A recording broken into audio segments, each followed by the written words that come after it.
Shus the Rav. Okay, I'm gonna talk about the Inyan of the Yom of Mois Chitim Kimchot Pesach a little bit, and maybe one other issue connected to Pesach that might help us with the Inyan of Kimchot Pesach. I just wanted to start off with one nekuda. We're lucky to live in a very good time in regards to Hilchas Kimchot Pesach. And I'll tell you what I mean. The Makar, the Sherish Advarim of Kimchot Pesach starts is Yerushalmi that says that the person 12 months is the time frame to have to contribute or to be able to take. The person has to live in a kehillah for 12 months. Yerushalmi is in Bava Basra where it discusses takanas ha-kehillah, the rules of a kehillah. It's not an Hilchas tzedakah. It's an Hilchas tax, is where the Yerushalmi is. And because of its placement in the Yerushalmi as a din of Hilchas tax, not a din of Hilchas tzedakah, it was treated that way, as more of a tax than a tzedakah throughout the dairies.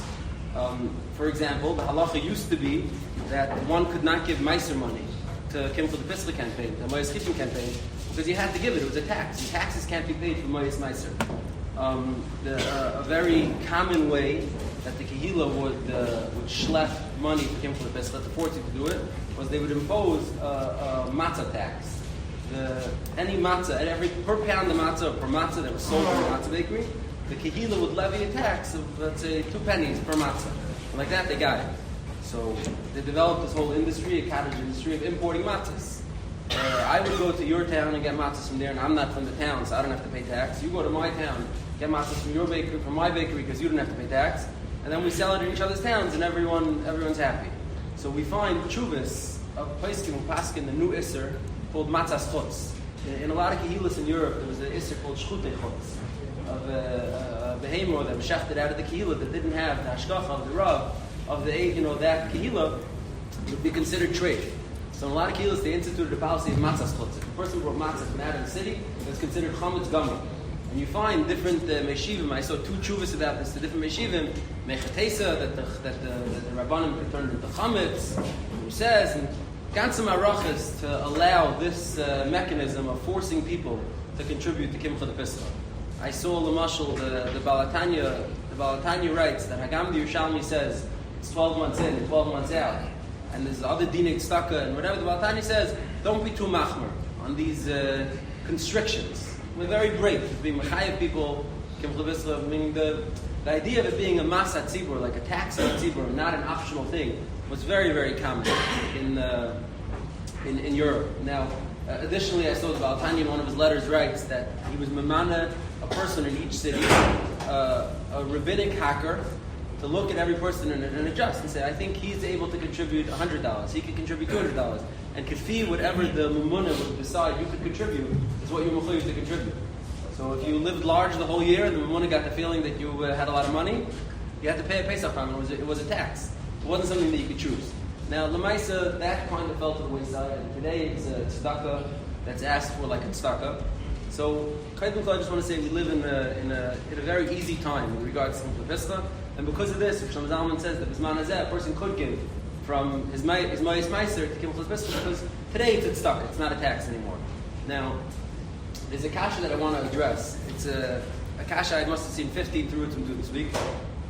Everyone wants to know, basically. The din is, the Ramah brings down the din of Kimchot Pesach and the din of Pesach. Machabris Hashoyel Darshim, Zakter Ramah, Hagad, the din is, you have to give Kimchot Pesach.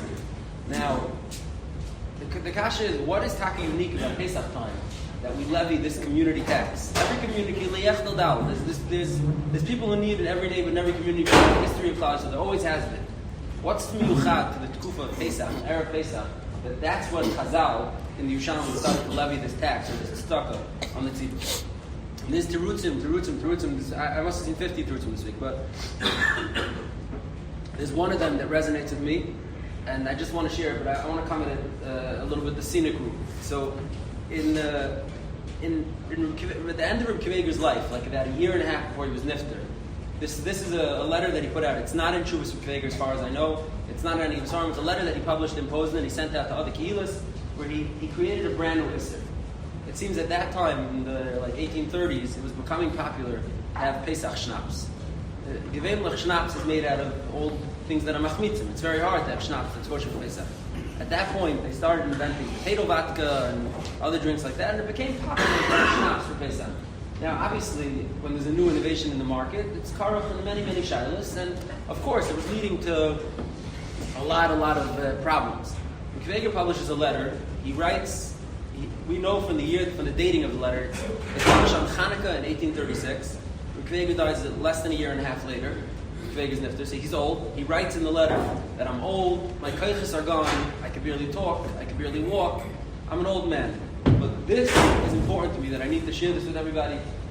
The Daiti, he says, it's asur b'hachlet to drink any schnapps on Pesach, he says.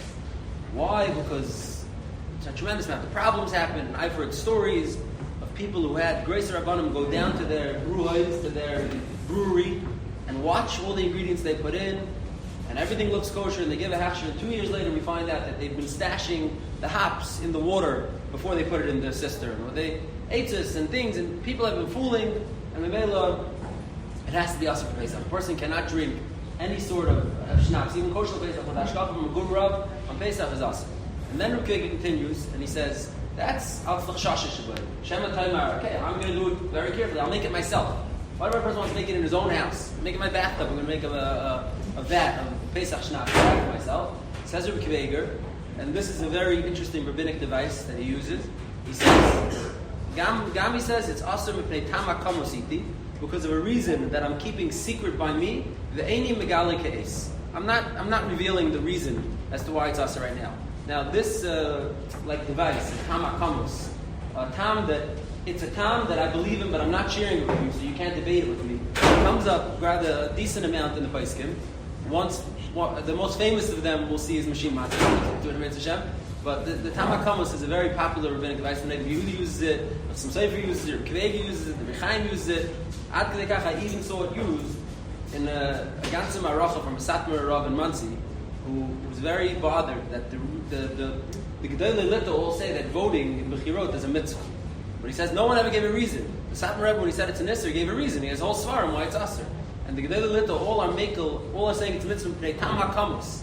He calls it. And tam hakamas doesn't work. And he goes and lists every time one of the Gedolei Poskim brought down a tam hakamas and how much fighting it caused. The Rebbe Yehuda said that a person could shave on Chalamayim with tam hakamas. Some Sefer, chas v'shalom, terrible, the worst. The Chahena v'chena, an Aguna case in Frankfurt. There's many examples. Rabbi Kveger uses this device of tam hakamas, and he says that with tam hakamas I'm not going to share, but it's asur to drink booze, to drink Pesach to Kishnach on Pesach. Now, this takana caught on in a lot of the kehillas that neighbored Rabbi Kveger's area, and especially by the Chassidim. Chabad Chassidim, the Tzemach Tzedek, and the Tshuva, and a few other places writes clearly that he writes in the most glowing of terms of Kveger, how the Haibin and Heilig of Kveger is to him, and Hayos Zakin was Hayra that there should be no Pesach L'Kishnach, so that's how it is. In the Chassidish Welt, it was popular to not have Pesach L'Kishnach. Now, the Kveger had a Talmud, a famous Talmud, his name is Elio Gutmacher. Elio Gutmacher grew up in Pozna, Bar Kveger. He grew up in the town, he learned Kveger from the time he was a little boy. At a certain point, he became a very, very big Makubal. Very Kabbalistic. He was actually, someone found it, why we know this, he was actually from the biggest Kameya writers in the entire Europe in his Kufa. They have today, someone published it in a book, almost 5,000 Kameyas. They're really over Macharo. He was prolific, extremely prolific in his Kabbalistic. He actually wrote a sefer on Mishnayos Kinim that Chaim Kanievsky used to help people to learn as a schooler. To learn, I forget what it's called now, I can't see it. He wrote a sefer on Kinim, Chaim Kanievsky used to tell people to learn as a schooler, to learn his sefer. He's a Greisa Makubal. Before he became a Greisa Makubal, he was still, after he was Makubal, he was also a Talmud Chacham, but he was a big Talmud Chacham who learned to Reb Kveger. He was a close Talmud of Reb Kveger. Now, he writes in a letter printed 8 years after Reb Kveger's nifter that I'm being approached by different owners of brew houses who are telling me that it's a tremendous hefsid for them, that they live in this sphere where Reb Kveger was the Gadol Adar. They're mufka from producing, nobody could buy from them, and it's a terrible hefsid for them. And he writes, and it's very interesting to read this, he writes, I'm trapped between a rock and a hard place. Mitzad echad, my heart is torn by the Ani Yisrael who are coming complaining to me that they need the parnasa. Mitzad sheni, milanu gadol mi rashke bahag harav tzaddik hagoyin.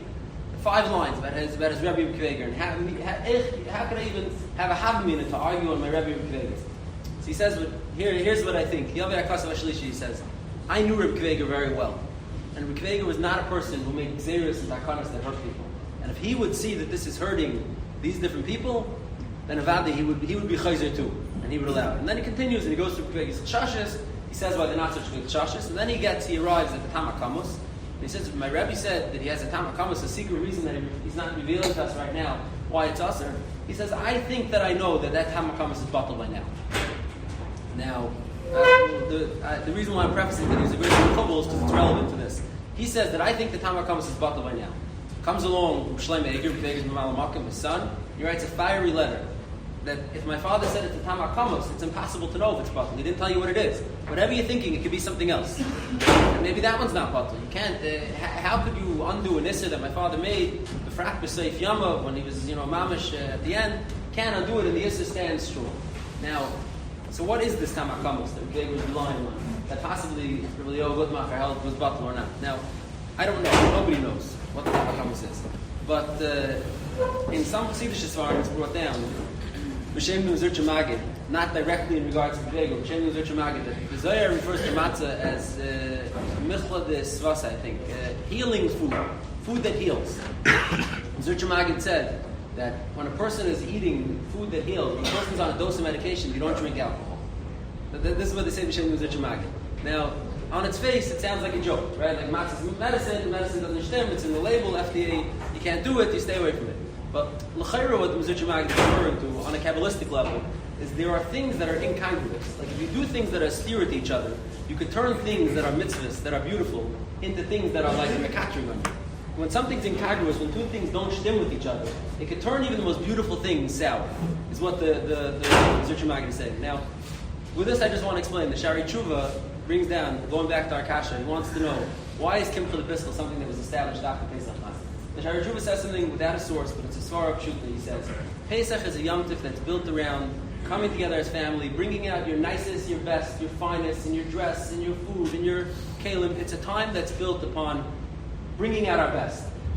And that's all wonderful. It's great. It's for a good cause. It's for Pesach. It's how we celebrate our Yitzhak L'Cherus and our Hachnasa Tachas Kanka Yashchina. It makes sense. It's something we should be doing. But if it's incongruous, if people around us are suffering, and we're not lifting them up also, then it turns the entire shenkite and the entire effort and energy that we invest in making Pesach beautiful into a kippur. This is what the Shari Tzion says, and I think it's the same idea.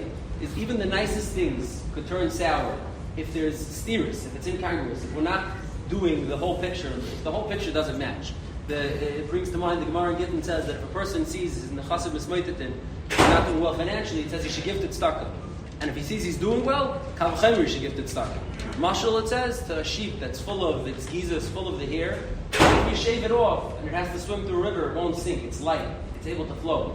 If you don't shave off the gizas, it's heavy. It's going to get dragged down.